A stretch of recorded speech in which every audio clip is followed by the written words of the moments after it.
இப்போ நம்ம அம்மம்மா கிச்சன்ல பீஸா பண்ண போறோம். அதுக்கு வந்து ஃபர்ஸ்ட் ஃப்ரீ ஹீட் பண்ணியிருக்கோம். ஃபர்ஸ்ட் ஃப்ரீ ஹீட் பண்ணிட்டு அதுக்கப்புறம் இந்த ஜாமான்லாம் காட்டுறோம் பாருங்க.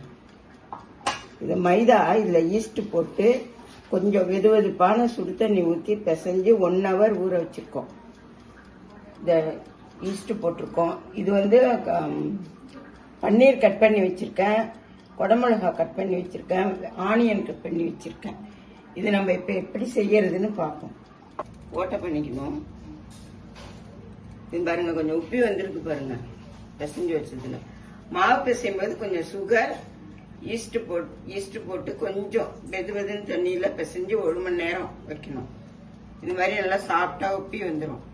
அதுக்கப்புறம் நம்ம சப்பாத்தி கல்ல வச்சு இது மாதிரி தேய்ச்சிட்டு உருண்டை பண்ணி வச்சு தேய்ச்சிட்டு நம்ம இதுக்கு தேவையான சாஸ் ஃபர்ஸ்ட் தடவுறோம். Pizza sauce.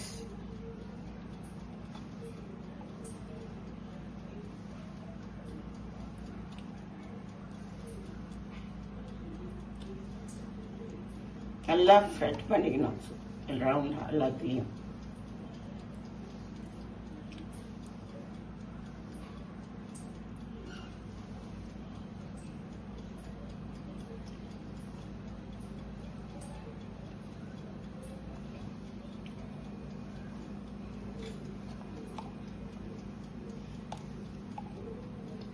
இதுக்கும் அதே மாதிரி பண்ணிக்கணும்.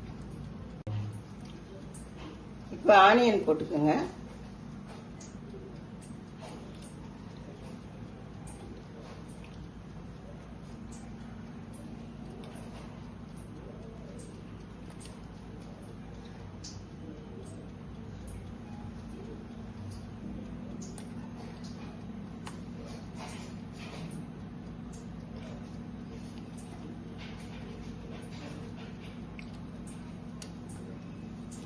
சரி, போட்டு நீ பன்னீர் போடுறது.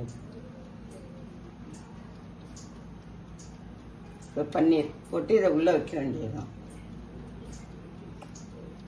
சீஸ் போட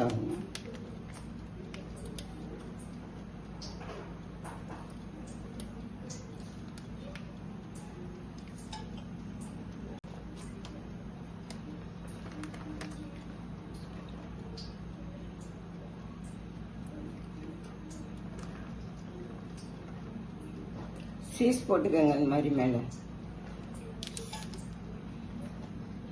சீசனிங், இட்டாலியன் சீசனிங் இது பேரு. போடுறது பீஸா போடுறது.